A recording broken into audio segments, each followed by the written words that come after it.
If you're a man over 50 and you've been told that a simple wild yam cream can boost testosterone, fix your prostate, melt belly fat, cure erectile dysfunction, and even prevent osteoporosis, you'd probably want to know if that's actually true. In this video, I'm taking a critical, evidence-based look at Barbara O'Neill's claims about male hormones, cholesterol, and Anna's wild yam cream. Some of what she says has a kernel of truth. A lot of it mixes light science with very big promises and almost no real data. Let's unpack it carefully so you can make informed choices, not just hopeful ones. Barbara begins with a diagram of cholesterol and calls it a vital lipid, arguing that our sex hormones are made from cholesterol and that very low cholesterol levels can be a problem. Here, she's partly right.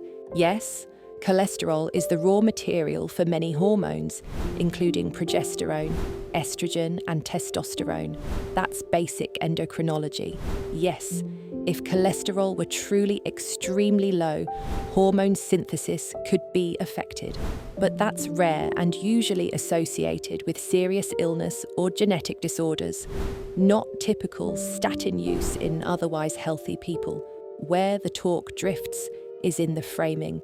She leans heavily on the idea that cholesterol has been called public enemy number one and suggests that normal cholesterol is being pathologized. In reality, large clinical trials show that high LDL cholesterol is a major risk factor for heart disease and stroke, and that lowering it in high-risk people significantly reduces those risks. That doesn't mean cholesterol is evil. It means too much of the wrong type in the wrong context is a problem. So, yes, cholesterol is essential. No, that doesn't magically turn every cholesterol-lowering treatment into a con.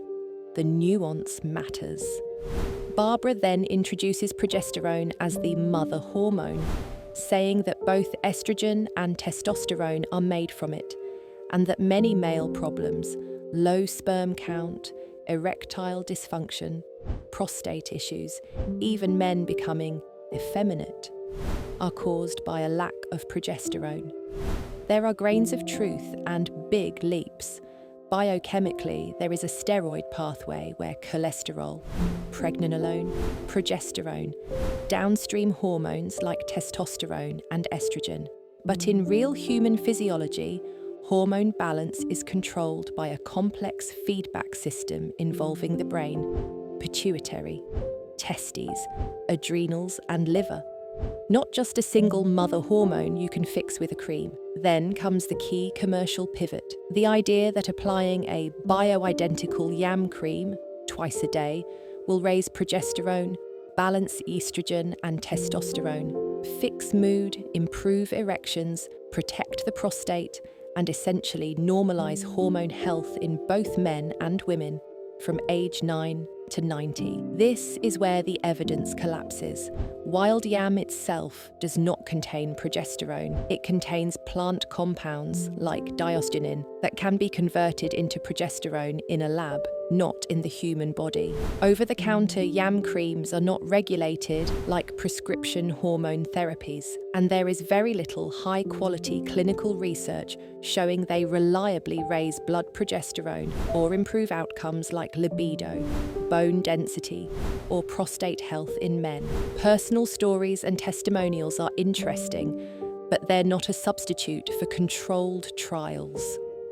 One of the more concerning parts of Barbara's talk is the prostate cancer anecdote. She describes a man in his 60s with prostate cancer on 3 monthly hormone injections who develops breast enlargement and hot flushes, both known side effects of androgen deprivation therapy. He then stops conventional injections, starts Anna's wild yam cream, goes plant-based, quits coffee and alcohol, exercises, sleeps better, and later reports improved testosterone levels, less breast tissue, and fewer hot flushes. There are two problems with how this is presented.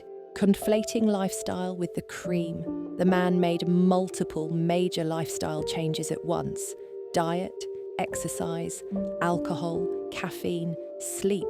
Any one of those could improve energy, weight, mood, and even sexual function.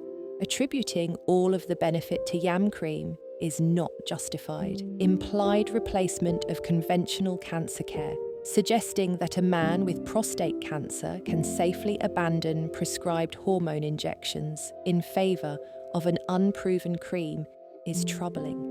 Prostate cancer treatment decisions should be made with a qualified oncologist or urologist based on imaging, PSA levels, and risk of progression, not on a retreat anecdote.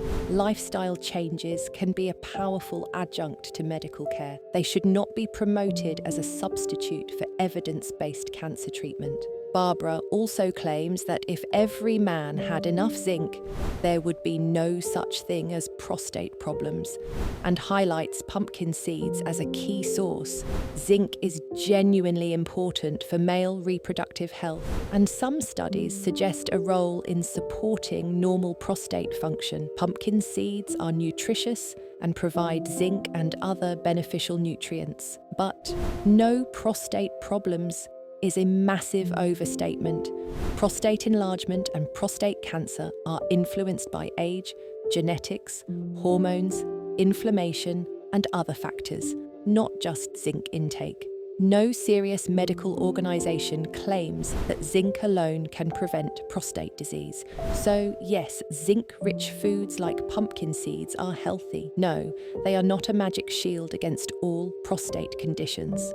To be fair, several of Barbara's lifestyle recommendations are strongly supported by mainstream evidence. Exercise helps maintain testosterone, muscle mass, insulin sensitivity, mood, and cardiovascular health. Better sleep is crucial. Testosterone does peak during nighttime sleep, and chronic sleep deprivation does lower levels.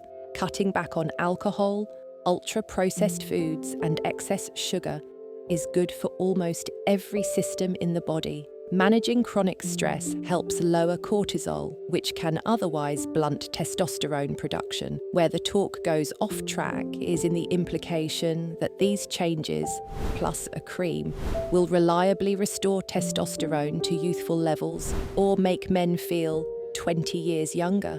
Lifestyle can give meaningful improvements, but it doesn't completely erase normal age-related decline, and it doesn't replace proper medical evaluation when something is seriously wrong. What should men over 50 take away from all this? Barbara is right that hormones matter, that cholesterol is a vital molecule, and that lifestyle has a huge impact on how you feel, think, and perform.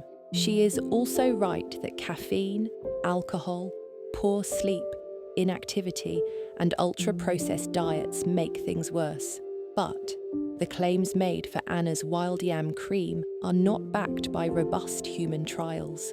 Using yam cream in place of evidence-based medical care, especially for prostate cancer, is risky.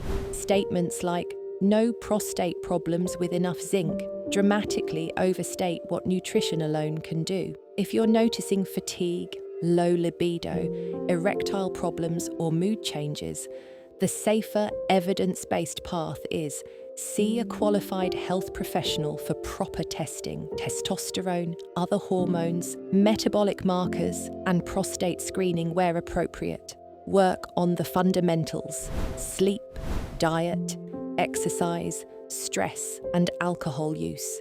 If hormone therapy is needed, use treatments with known doses, known side effects, and real clinical data behind them. Natural approaches can support health, but they still need to be honest about what we know, what we don't, and where the risks lie. If you found this kind of critical review helpful, let me know in the comments and consider subscribing for more clear, evidence-based breakdowns of popular health claims.